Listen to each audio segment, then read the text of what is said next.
새 아침은 산 너머에서도 달녘에서도 오지 않았다. 금가루 흩뿌리는 새 아침은 우리들의 대화, 우리의 눈빛 속에서 열렸다. 보라, 발밑에 늘려진 골짜기, 저 높은 억만 개의 산봉우리마다 빛나는 눈부신 태양. 새해엔 한반도 허리에서 철조망 쥐레들도 씻겨갔으면 아내랑 꼬마 아이들 손 이끌고 나도 그 깊은 우주의 바다에 빠져 달나라 한 바퀴 돌아와 봤으면. 신동엽 시인의 새해 새 아침이라는 시입니다. 사랑과 평화의 주님, 어느새 2019년 새해 두 번째 주일을 맞았습니다. 작년 2018년 초 한치 앞도 알 수 없는 전쟁의 위협 소용돌이 와중에 갑작스레 찾아온 평화의 금빛 햇살이 70여 년 동안 얼어붙었던 동토인 한반도에 화해와 소통의 새싹을 틔웠습니다. 올해 1919년 우리 선조들이 일제 빼앗긴 강토를 되찾고자 조국의 독립과 해방을 외친 김인현 독립만세운동이 일어난 지 100년이 되는 해입니다. 2019년 올해야말로 우리들의 대화와 눈빛 속에 희망의 햇살이 비치어 한반도 허리를 옥죄고 있는 질곡의 철조망이 풀어져 해체되기를 원합니다. 그리하여 백두에서 한라까지 온 누리의 평화의 기운이 넘쳐나서 진정한 한반도의 독립과 통일을 이루기 위한 기초를 닦는 한 해가 되기를 간절히 소망합니다. 저희가 드리는 예배 가운데 성령으로 함께 하셔서 저희의 마음이 주님과 합하여지는 은총의 시간이 되고 예배 후에 이어지는 공동의회의 모든 순서가 주님의 뜻 가운데 이루어지게 하옵소서. 예수님의 이름으로 기도드립니다. 아멘.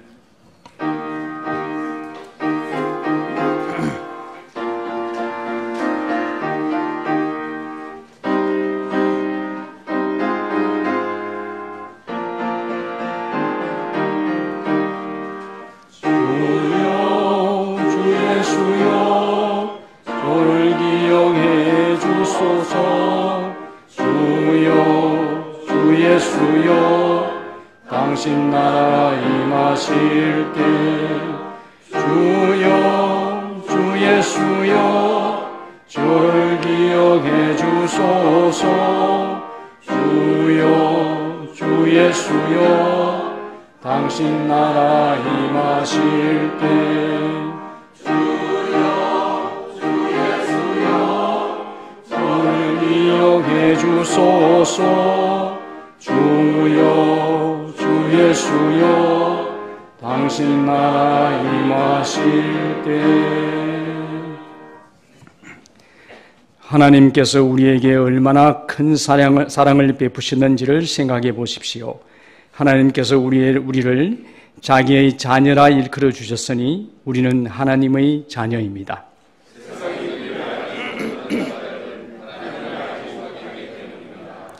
사랑하는 여러분, 이제 우리는 하나님의 자녀입니다. 앞으로 우리가 어떻게 될지는 아직 밝혀지지 않았습니다만 그리스도께서 나타나시면 우리도 그와 같이 될 것임을 압니다.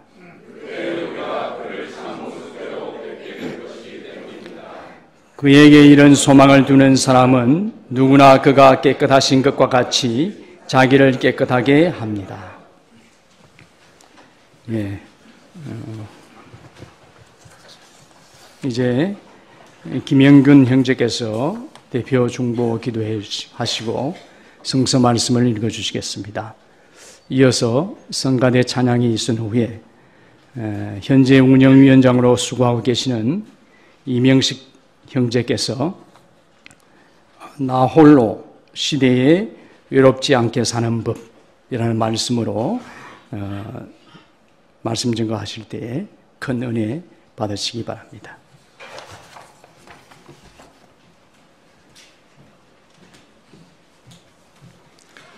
다 같이 기도드리겠습니다.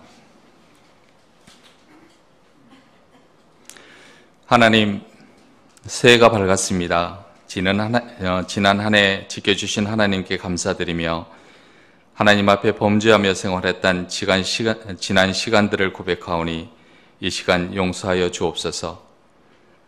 새로 주신 이 한 해가 주님과 역사 앞에 부끄럽지 않은 한 해가 되기를 원합니다.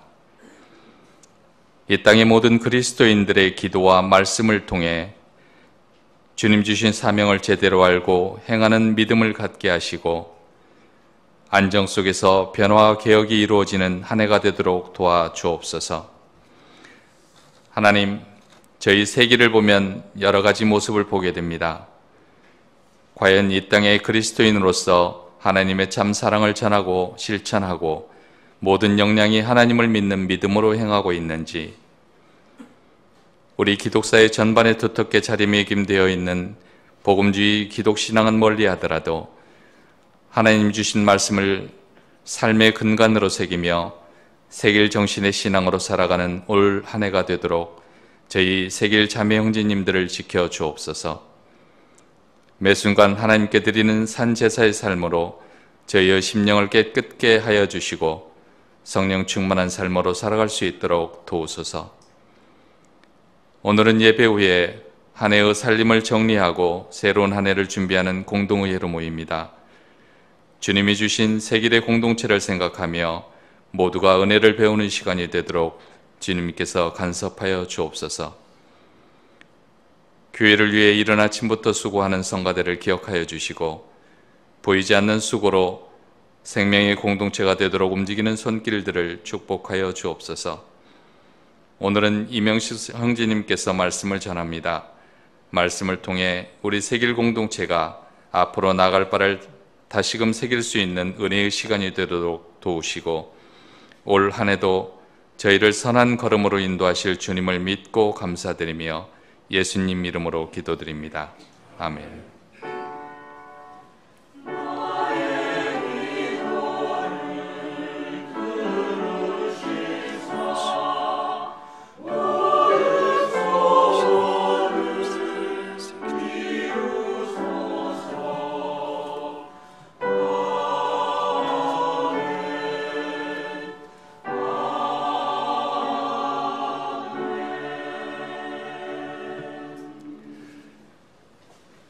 오늘의 성서 말씀입니다. 고린도전서 12장 12절에서 21절.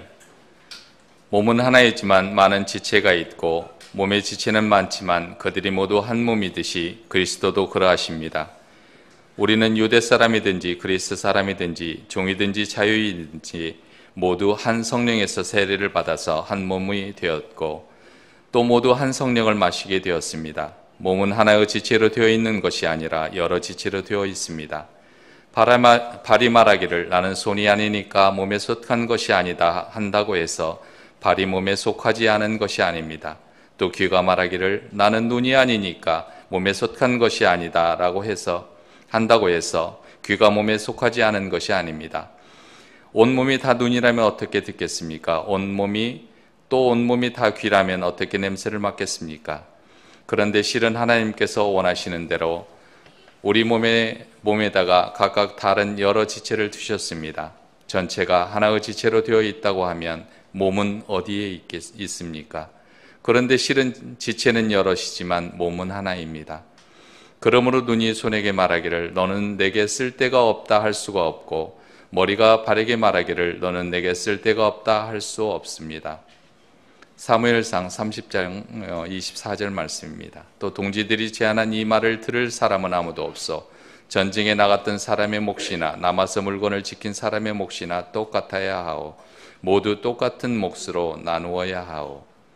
열왕기상 3장 9절 말씀입니다. 그러므로 주님의 종에게 지혜로운 마음을 주셔서 주님의 백성을 재판하고 선과 악을 분별할 수 있게 해주시기를 바랍니다. 이렇게 많은 주님의 백성을 누가 재판할 수 있겠습니까? 아멘.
안녕하세요.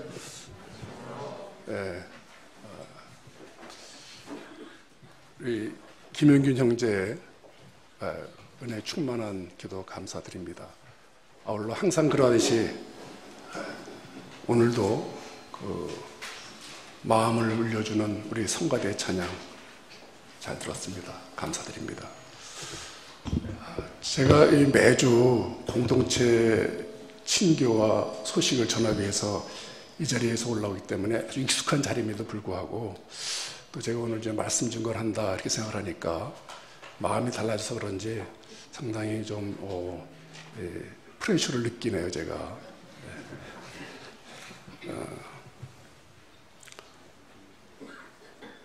제가 1년 전 이 시간, 오늘 제가 말씀 증거를 하고 1년 만에 다시 이 자리에 선 것 같습니다.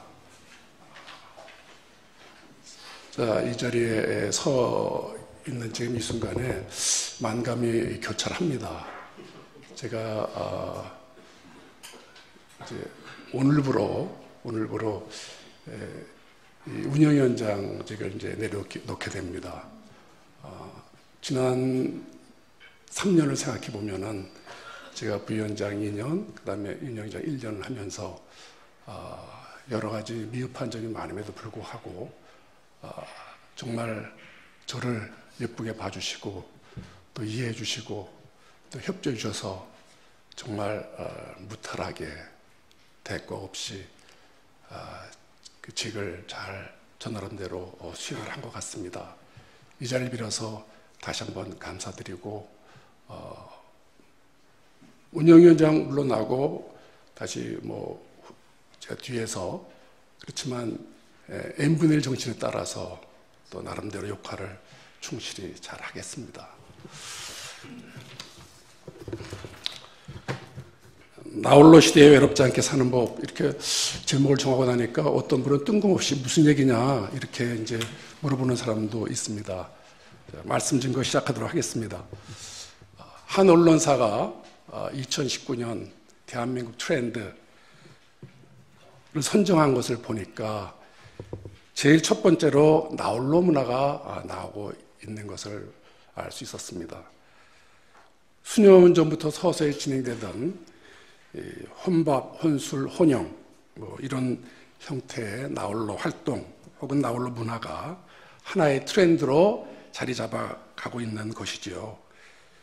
지금까지 나홀로 활동은 예를 들면은 1인 가구 증가나 가족관계의 변화 등 어쩔 수 없는 나홀로 활동이 많았다면 지금의 나홀로 활동은 스스로 자발적으로 원해서 이루어지는 활동이 지배적이라는 점에서 중요한 의미를 띠고 있습니다. 특히 이러한 나홀로 활동은 비단 혼밥이나 혼술, 혼영과 같은 그런 활동에만 그치지 않고 전반적인 소비 활동과 인간관계 이르기까지 사회 전체적으로 확산되고 있습니다. 고립된 개인, 사회가 해체가 되면서 전 연령대에 걸쳐서 우리에서 개인, 즉 미에서 미로 옮겨가는 것을 체감하게 되는 것이지요. 개인들 각자가 자기 삶을 그려나간다는 이른바 각자도생 시대가 가속화되고 있습니다. 통계청에 따르면 1인 가구는 2000년 222만 가구에서 2017년 562만 가구, 즉 152% 정도 증가됐고요. 전체 가구의 28.86%가 1인 가구가 되면서 대한민국의 가장 주된 가구 유형으로 자리 잡고 있습니다. 향후에는 더욱 증가해서 2035년에는 34.5%, 즉 세 가구의 하나꼴로 1인 가구가 될 것으로 이렇게 전망이 되고 있습니다. 이들은 단순히 혼자 사는 것을 넘어 혼자만의 시간을 즐기는 데에도 익숙합니다. 2030 세대 2명 중 1명은 스스로를 나홀로족이라고 생각한다는 통계도 나와 있고 1인 가구가 소비 트렌드를 주도하면서 이들을 잡기 위한 기업들의 활동도 다양해지고 활발해지고 있습니다. 편의점에서 도시락으로 한 끼를 때우는 것은 이젠 자연스러운 모습이 돼가고 있습니다. 우리 사회에서 오랫동안 밥은 누군가 함께 먹어야 되는 그런 이벤트였으나 이제는 더 이상 아닙니다. 바쁜 스케줄뿐만 아니라 경제적 이유나 인간관계에 대한 부담감 때문인지 많은 이가 혼자 밥을 먹고 혼자 영화를 보고 혼자 쇼핑하는 것을 너무나 자연스럽게 생각하는 시대가 됐습니다. 그러나 이렇듯 타인과 함께하는 활동보다 자신이 원하는 시간과 장소에서 원하는 스케줄 하에서 움직일 수 있는 활동을 선호하고 그래서 자신만의 영역을 침범받는 것을 불편해하는 많은 사람들도 틈나는 대로 인터넷이나 스마트폰을 통해서 실시간으로 주변에서 벌어지는 그런 다양한 뉴스거리에 관심을 표명하고 있습니다. 이제 많은 한국인들은 종이신문보다는 포털 사이트의 뉴스를 선호하고 즐겨봅니다. 대중들이 포털 사이트의 뉴스를 선택하는 가장 중요한 이유는 다른 사람들의 생각과 의견을 즉각적으로 알 수 있다는 점 때문으로 분석되고 있습니다. 결정적으로 포털 사이트 뉴스의 댓글 기능으로 다른 사람들과 직접적으로 의견을 나누며 자유로운 토론을 할 수도 있기 때문입니다. 이 대목에서 저는 의아한 생각이 들었습니다. 자발적으로 다른 사람들의 관계를 차단하고 나홀로 활동했던 많은 사람들이 욕설적으로 다른 사람들의 생각과 의견을 궁금해하고 사이버상이지만 다른 사람들과 접촉하고자 하는 현상이 많아지기 때문입니다.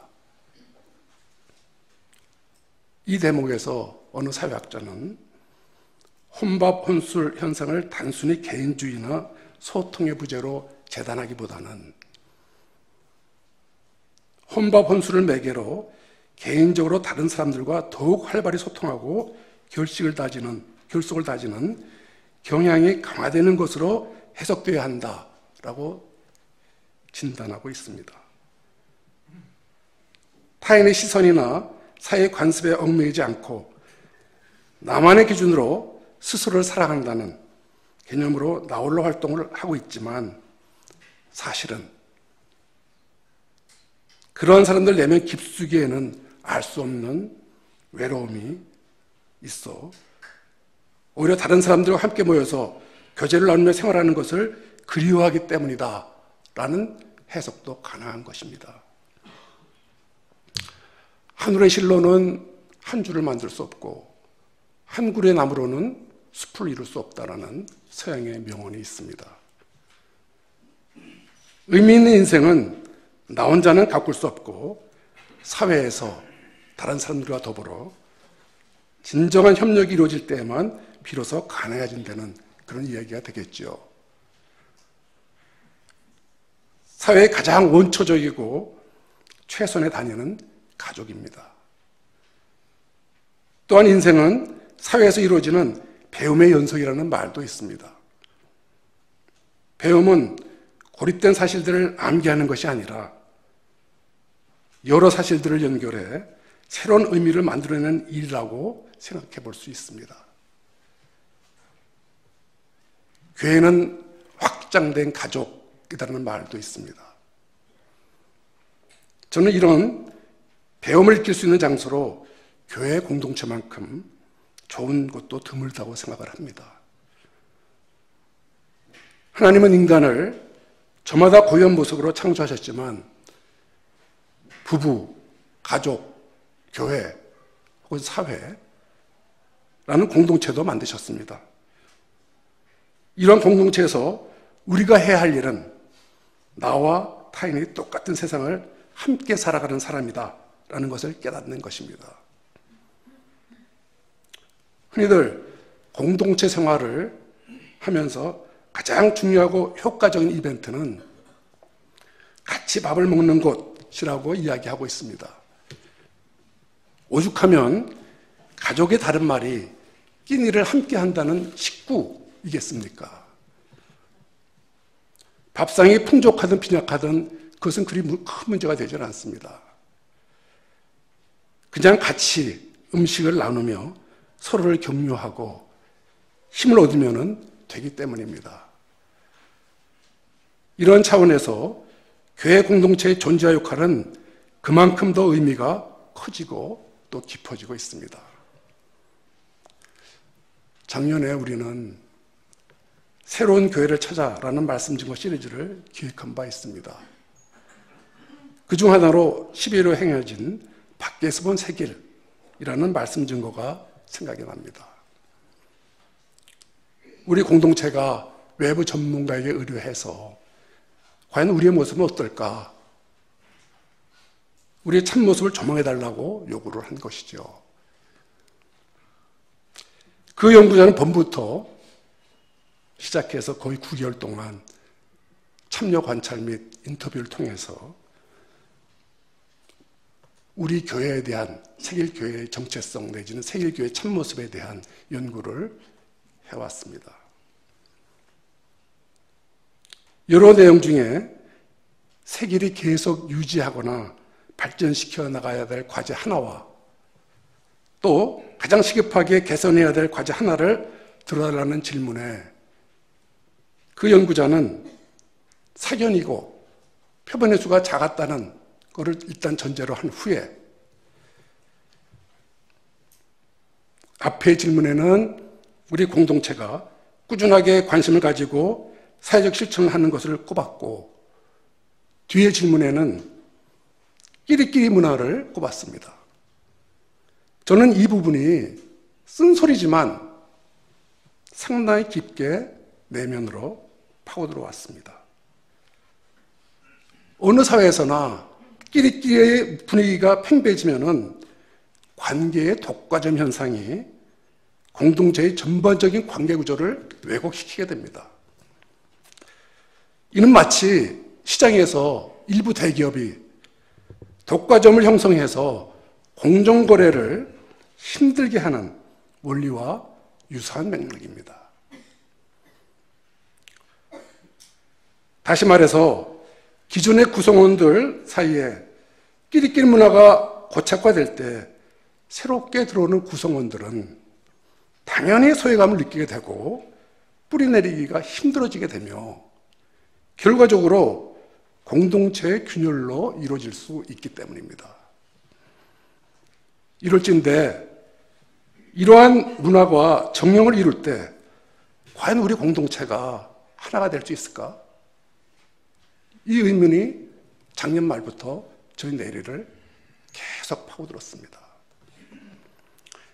일부에서는 이 연구자의 분석에 문제를 삼았지만 그것은 어디까지나 연구자의 개인적인 시각일 뿐 그 결과를 수용할지 말지는 전적으로 우리들의 몫입니다. 우리가 수용할지 안 할지를 결정하는 것이죠. 모든 연구 프로젝트가 다 그러하듯이 연구자는 자신의 분석과 견해를 종합한 보고서를 제출하면 그것으로 끝이죠. 그 결과를 수용할지 여부는 클라이언트인 우리한테 있는 것입니다. 저는 끼리끼리 문화가 가장 시급하게 개선해야 할 우리의 과제라는 이번의 연구 결과를 정말 겸허히 수용해야 된다고 생각을 합니다. 공동체는 다양한 사람들의 집합체입니다. 특히 교회 공동체는 그리스도라는 공통분모 외에는 공통점이 없을 수도 있는 다양한 사람들의 집단입니다. 따라서 여러 가지 성격과 기질들을 갖고 있는 사람들로 구성되어 있다고 말할 수 있습니다. 한결같이 동일한 사람들이 아닙니다. 그래서 이질감 갖기도 쉽습니다. 왜냐하면 나와 다르기 때문입니다. 내 마음에 안 드는 것도 그렇고요. 그래서 관심사 같은 사람들끼리 모일 수도 있고 또 비슷한 성향의 사람들끼리 어울리기도 합니다. 뭐 어떻게 보면 자연스러운 현상일 수도 있습니다. 그러나 나와 같지 않은 사람들을 인정하고 존중해 주어야 합니다. 아니, 어떤 때는 도리어 보호해 주어야 하고 지지해 줄 수 있어야 합니다.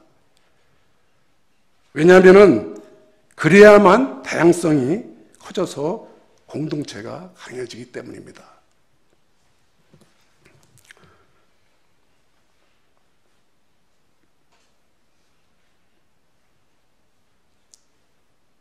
내가 아무리 잘나도 부족한 면이 있기 마련입니다. 내가 없는 것들을 다른 사람들이 갖고 있어서 그것으로 나의 부족한 점을 보완해 줄 수도 있습니다. 그러므로 나와 다른 사람들을 귀하게 여기고 받아주어야만 합니다.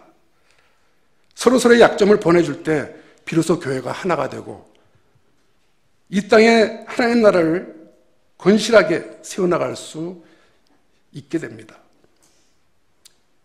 예수 공동체에서 서로의 다름은 문제가 안 됩니다.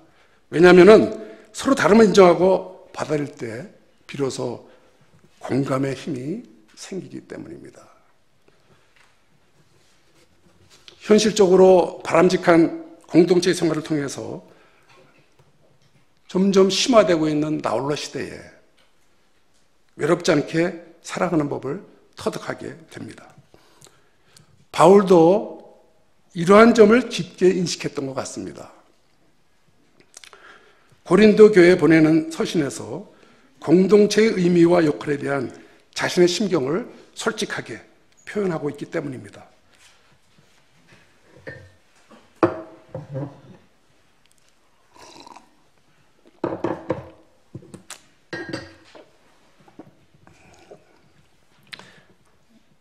조금 전에 김영희 형제가 읽은 고린도 12장에 다음과 같은 구절이 나옵니다.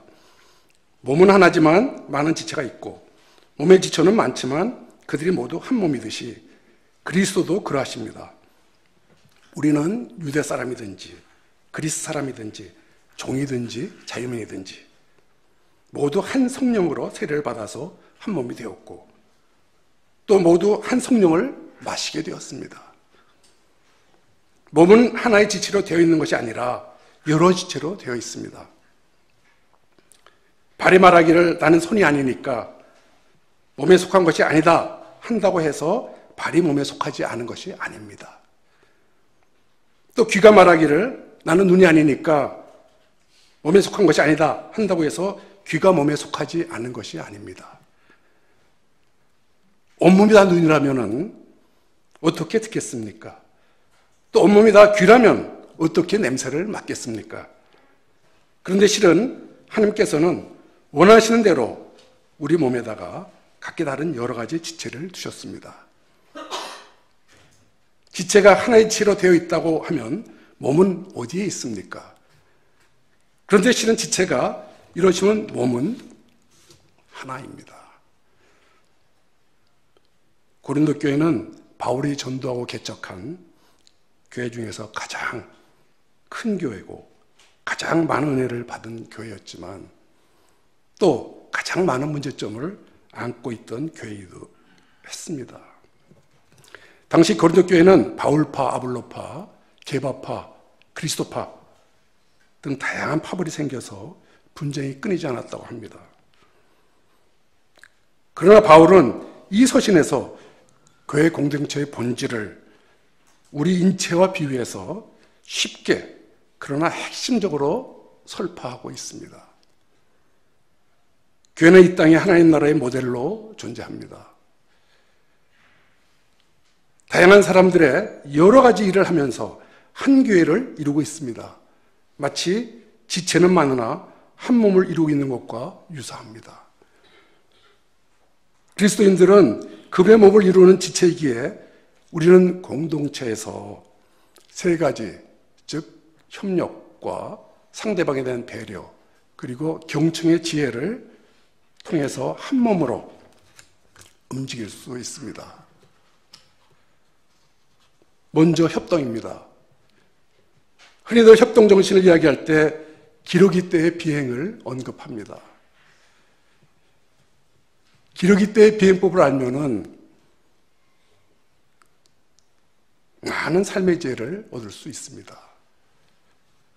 추운 겨울 달밤에 남쪽 나라로 날아가는 기러기 때는 항상 V자형으로 줄을 지어 납니다. 그런데 왜 하필 V자형인가? 거기에는 기러기들의 지혜가 숨겨져 있습니다. 과학자들은 맨 앞에서 날고 있는 새가 날개를 퍼덕이면 뒤에 있는 새에게는 양력이 작용한다고 분석을 하고 있습니다. 양력이란 뭡니까? 양력은 뜨게 하는 힘이죠.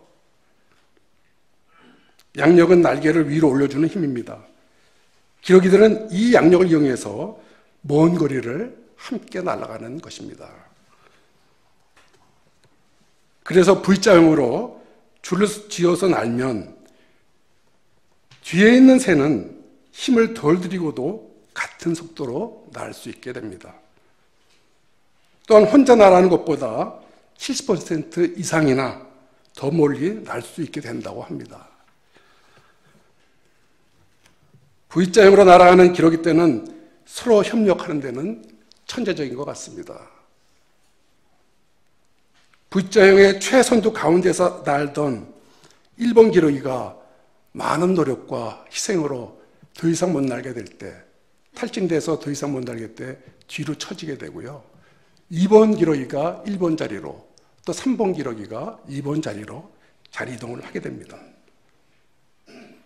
능력 있고 힘이 세서 최선두에서는 1번 기러기가 되는 것이 아닙니다. 그저 자신의 팀을 위해 나누어 맡아야 할 역할이기에 앞장서는 것이지요. 그리고 뒤에서 나는 다른 모든 기러기들은 우는 소리를 냅니다. 이 소리는 앞서 날아가는 기러기에게 자신들이 잘 따라오고 있다고 안심시키고 지치지 않게 하는 격려의 울음소리입니다. 흔히들 무리를 이끄는 리더십이 중요하다고 하지만 오히려 어떤 면에서는 리더를 잘 따라주는 팔로우십이 더 중요하다고 말할 수 있고, 바로 이 사례가 이런 점을 상기시켜주고 있습니다. 요즘 보게 되면은 유치원에서도 리더십 프로그램 혹은 리더십 트레이닝이라는 어떤 활동을 한다고 그래요. 모든 부모들이 자기 자녀들을 리더로 키우고 싶어 합니다. 그렇지만 모든 사람들 다 리더가 되면은 누가 팔로워가 되겠습니까? 제대로 따라줄 때 리더가 자기 역할을 제대로 할 수 있는 거죠. 오히려 어떤 면에서는 팔로워십이 리더십보다 훨씬 더 중요합니다. 만약 한 기러기가 병이 들거나 총에 맞아 대열에서 떨어진다 하더라도 기러기들은 동료를 혼자 버려두지 않습니다. 함께 날지 않고서는 목적지에 닿을 수 없기 때문입니다. 다음으로 배려입니다. 공동체에서 배려는 상대방의 형편과 처지를 온전히 인식하는 데서 출발합니다. 다윗은 누구보다 전쟁을 많이 치른 왕입니다. 그는 손에 피를 많이 묻힌 탓에 성전을 세우는 일은 자기 자식들에게 넘기게 됩니다. 사무엘상 30장에 보면은 그가 아멜렉과 전쟁을 할 때 600명 중 200명은 피를 흘리거나 죽기 싫어서 전쟁에 나가지 않고 후방에 남아서 짐을 지키겠다고 제안을 합니다. 다윗은 그들의 뻔한 속셈을 알면서도 남아 있을 것을 허락을 합니다. 치열한 전쟁에서 승리한 후에 함께 출전했던 군인들은 이들을 못마땅히 여겨 전리품을 하나도 나누지 말라라고 강력하게 건의합니다. 그러나 다윗은 그들은 단지 서서 기다렸지만 그들도 봉사하였다. 전쟁에 나갔던 사람들의 몫이나 남아서 짐을 지킨 사람들의 몫이나 똑같아야 한다 라고 말하면서 전리품을 똑같은 몫으로 나누어 주었습니다. 목숨을 걸고 전쟁에 참여했던 병사들은 내심 불평이 대단히 컸지만 리더의 말을 수용을 합니다. 진정한 팔로우십을 발휘했던 것이죠. 이것이 바로 공정의 도를 넘어선 배려입니다.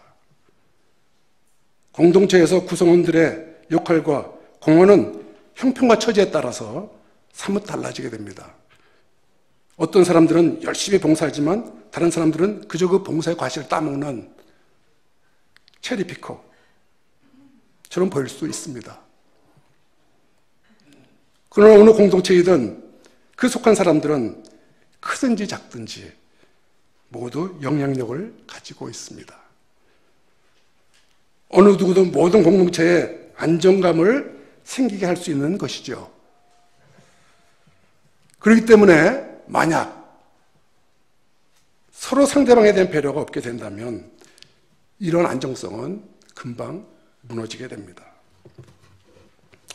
마지막으로 경청입니다. 공동체에서는 상대방에 대해 경청하는 자세도 필요하고 중요합니다. 하나님이 사람에게 두 귀를 주셨습니다. 그 이유는 무엇일까요? 아마도 두 배로 듣지만 공평하게 들으라고 주셨을 것입니다. 하늘과 사람의 마음에서 오는 소리를 듣게끔 말이죠. 경청에는 유익이 많습니다. 귀를 기울이면 혼탁해진 사회 안에는 여전히 아름답게 살아가는 사람들의 목소리를 들을 수 있습니다. 참 들으면은, 잘 듣게 되면은 상대방의 마음도 치유하고 신뢰도 생길 수 있습니다. 지혜로운 사람은 들을 줄 압니다. 열왕기상 3장을 보면 솔로몬이 젊은 나이에 왕위에 오르게 됩니다. 그때에 하나님은 그에게 소원을 물으셨습니다. 그때 솔로몬은 지혜로운 마음을 주옵소서라고 간구합니다. 그 지혜로운 마음이란 듣는 마음을 의미하는 문학적 표현이라고도 할 수 있습니다. 공동체 생활에서 우리는 서로 상대방의 말을 잘 들어야 합니다. 잘 듣는 것은 상대방에 대한 신뢰를 가장 효과적으로 표현하는 방법이기 때문입니다. 이렇듯 협동과 배려와 경청이 충만하게 되면은 우리 공동체는 서로를 있는 모습 그대로 안아줄 수 있는 성숙한 공동체가 됩니다. 우리 몸이 많은 지체들로 구성되어 완전한 유기체로 이루어져 있듯이 지체는 많으나 몸은 하나인 공동체가 되는 것입니다. 나홀로 트렌드가 점차 강력해져 가고 있는 우리 사회에서 고립된 개인이 늘어나고 개인이 파편화하면서 사회적 해처 현상이 가속화되고 있습니다. 이에 따라 개인들이 각자 느끼는 외로움 점점 커지고 있고 결국 이 외로움이라는 악순환을 끊기 위해서는 연대와 교류가 해답일 것입니다. 다양한 연령, 성별, 직업계층이 모이고 교류할 수 있는 그러한 교회 공동체, 더 나아가서 일반 사회 공동체가 많이 생겨나야 된다고 생각을 합니다. 우리 세계 공동체가 서로를 귀하게 여기고 받들어 주어서 상대방을 포용하고 사랑할 때 우리는 진정한 하나가 될 수 있으며 그 힘을 바탕으로 이 땅에 하나님 나라를 건실하게 세워나갈 수 있을 것입니다. 다 같이 기도하시겠습니다. 주님, 저희를 세계 공동체의 구성원이 되게 하시고 이렇게 함께 모여 당신께 예배를 드릴 수 있는 은혜를 허락하시니 감사드립니다. 우리 몸에서 발은 손이 아니어도 몸에 붙어 있고 귀는 눈이 아니어도 몸에 붙어 있는 소중한 지체들인 것처럼 우리 공동체 자매 형제들은 다양한 지체들이고 그리스도 안에서 한 몸을 이루고 있습니다. 세계 공동체가 안으로는 희생과 협동, 배려와 경청을 통해서 한 몸이 되고 밖으로는 이 땅에 하나님 나라를 건설하는 데 소속이 될 수 있도록 허락하여 주소서. 예수 그리스도 이름으로 기도드렸습니다. 아멘.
저희에게 일용할 양식을 주시고 모든 필요를 채워주시는 주님, 베풀어 주신 사랑 중에 극히 작은 일부를 헌금으로 드립니다.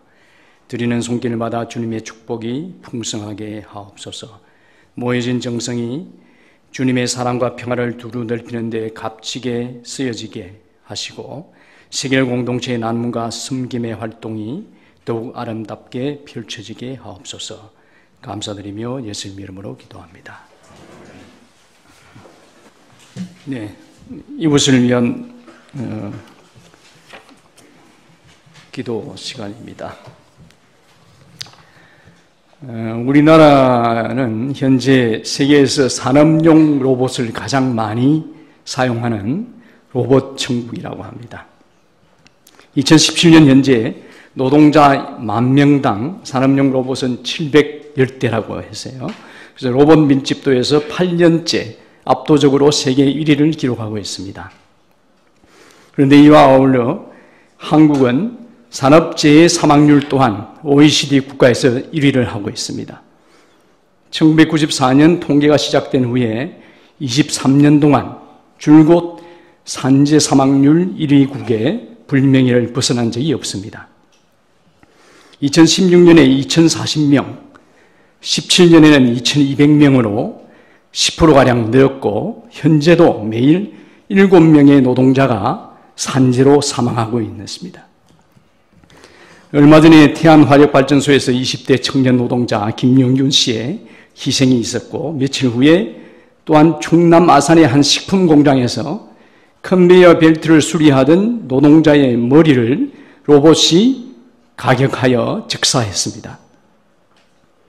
로봇이 일부러 사람을 공격한 것은 아니죠. 사람을 보호하는 기본적인 센서와 시스템이 설치되지 않았거나 작동하지 않은 것입니다. 경비 절감을 위해서 노동자의 목숨을 보호하는 안전 설비에는 돈을 아꼈기 때문입니다.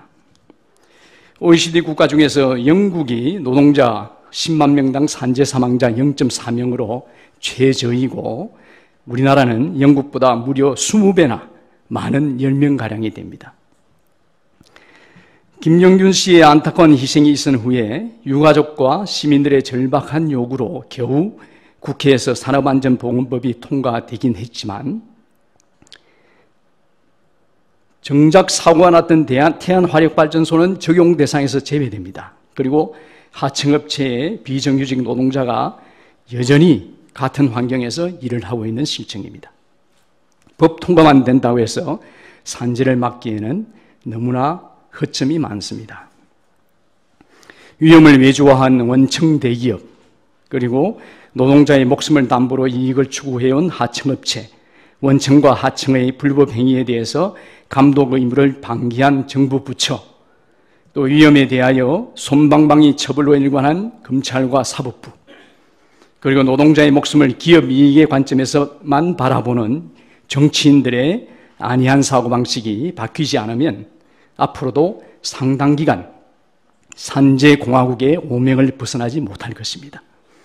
이러한 암담한 현실을 생각하면서 잠시 묵상 기도하겠습니다.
사랑과 평화의 주님, 이 시간에도 목숨을 걸고 위험한 산업 현장에서 일할 수밖에 없는 하청업체 비정규직 청년 노동자를 비롯해서 이 나라의 모든 노동자를 위해서 기도합니다. 더 이상 아까운 생명이 돈과 탐욕에 의해 무참하게 희생되는 일이 없기를 간절히 기도합니다. 부족한 저희들을 붙들어 주셔서 막막한 현실에도 불구하고 잘못을 바꾸고 문제를 해결할 수 있는 용기와 지혜를 주옵소서. 감사드리며 예수님 이름으로 기도합니다.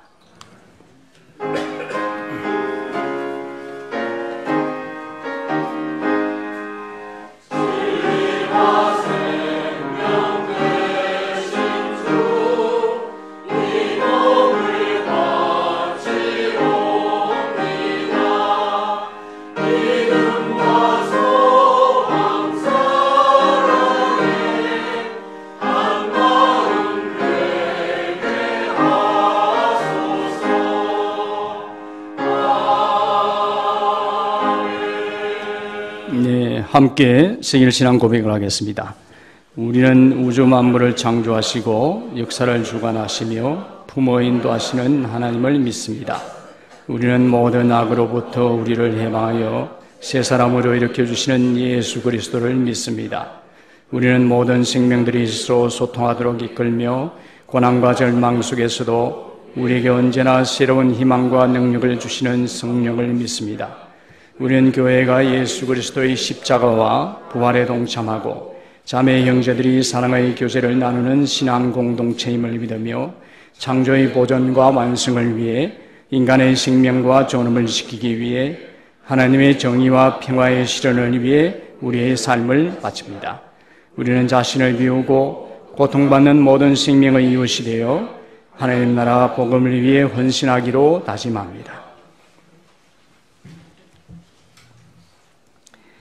은혜로우신 하나님, 주님의 말씀을 들으면서 자신을 돌아보고 성찰하도록 하시니 감사합니다. 세길 공동체가 모든 각자 맡은 지체로서 협동하고 배려하고 경청함으로써 모두가 합력하여 선을 이루는 아름다운 공동체가 되게 하옵소서. 이제 주님이 가르쳐주신 기도로 새로운 힘과 용기를 얻고자 합니다. 저희들을 축복하여 주옵소서.